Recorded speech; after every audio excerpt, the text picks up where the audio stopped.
Good morning students, welcome back to our next science class.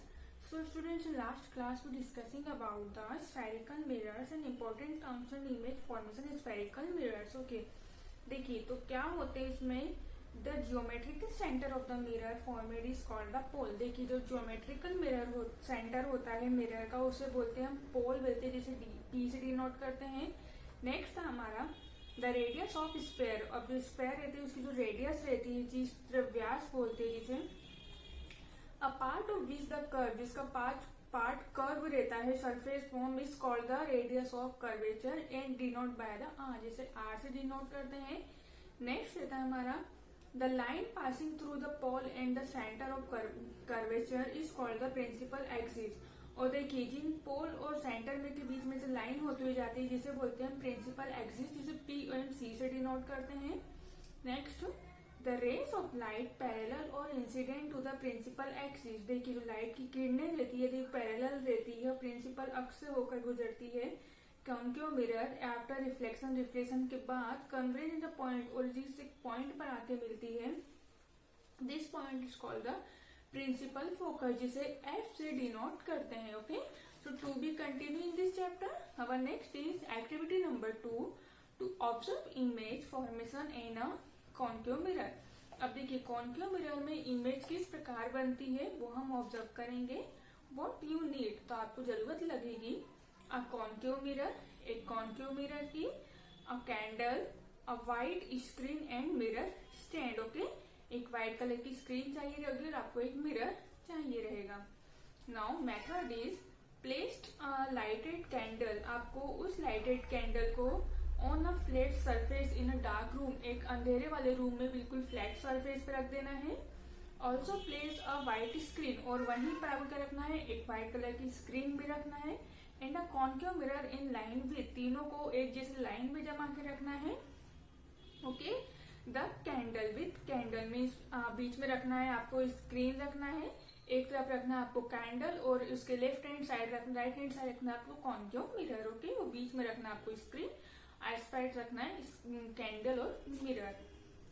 Next place the mirror at the large distance. आपको करना है आपको from the candle, आपको candle से उस mirror को थोड़े दूर रखना है, से 15 सेंटीमीटर है, जहां तक आपको रखना है उसको 15 सेंटीमीटर उससे दूर रखना चाहिए. ठीक है, इतना पास नहीं रखना है कि बिल्कुल पास में हो जाए.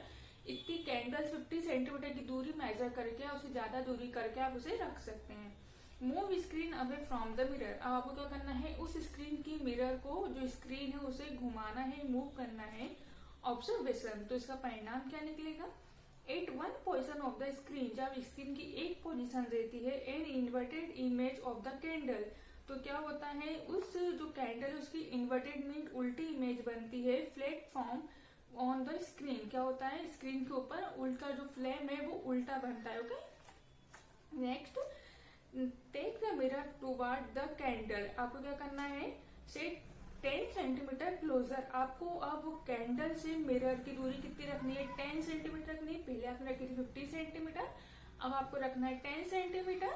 ऑब्जर्व क्या निकलेगा, the image disappear from the screen. तो क्या होगा, उस पर इमेज क्या बनेगी, डिसअपियर हो जाएगी, पूर्ण रूप से दिखेगी नहीं स्क्रीन पे. Again move the screen back to get an image. और क्या करेंगे उसके बाद आपको वापस उसको क्या करना है, स्क्रीन को बैक लाने के लिए, पीछे करने के लिए गेट हमें वापस से एक इमेज मिलने लगेगी. जैसे आप उस कांच को स्क्रीन को मूव करेंगे तो उसका ऑब्जेक्ट क्या निकलेगा, the size of the image obtain increase. तो क्या होगा, जो इमेज का साइज है वो क्या हो जाएगा, इंक्रीज हो जाएगा, बढ़ जाएगा. उसको पास दूर करने पे देखा होगा आपने, आपकी दीवार पे आपकी छाया शेडो बनाते हैं आप लोग, तो पास करने पे छोटा बनता है, दूर करने पे बड़ा बनता है. Okay, continue the process at one position, और आपको इस प्रोसेस को कंटिन्यू करना है. No image will be obtain on the screen. तो देखना आपको स्क्रीन पर कोई भी इमेज प्राप्त नहीं होगी. An erect in large image can be seen in the mirror. और हमें मिरर में स्क्रीन दिखेगी, उसकी इमेज इन लार्ज बड़ी दिखेगी, सीधी दिखेगी. This will be a virtual image, जिसे हम बोलेंगे virtual image. Okay, from the above activity, इस पूरी एक्टिविटी से we can conclude that a concave mirror can format diminished as well as enlarged image. तो हम ये कंक्लूजन निकाल सकते हैं कि जो कॉन्केव मिरर होता है उसकी इमेज बड़ी बनती, इनलार्ज होती है। The nature of the image depend, अब देखिए जो प्रकृति की इमेज होती है वो depend on the distance between the, तो वो किन किन चीजों पे डिपेंड करती है, distance between concave mirror and object, जो कॉन्केव मिरर और ऑब्जेक्ट के बीच में जितनी दूरी है उनके ऊपर वो डिपेंड करती है। Okay, when distance between the object and the mirror is small, और जब डिस्टेंस बिटवीन ऑब्जेक्ट और मिरर के बीच की दूरी यदि कम हो, in large erect and virtual images formed in the mirror, तो मिरर में कैसी इमेज बनेगी, बड़ी बनेगी, सीधी बनेगी और वर्चुअल इमेज प्राप्त होगी।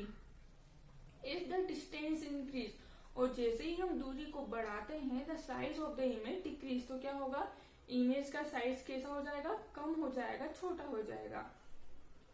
इन case we use a concave mirror, उसी के अलावा यदि हम कॉन्वेक्स मिरर यूज करते हैं इन प्लेस और कॉन्केव मिरर की जगह, इन दिस एक्टिविटी, इस एक्टिविटी में only diminished erect and virtual image are format behind the mirror, तो मिरर के पीछे कैसी इमेज बनेगी, डिमिनिश्ड बनेगी, इरेक्ट बनेगी और वर्चुअल इमेज प्राप्त होगी।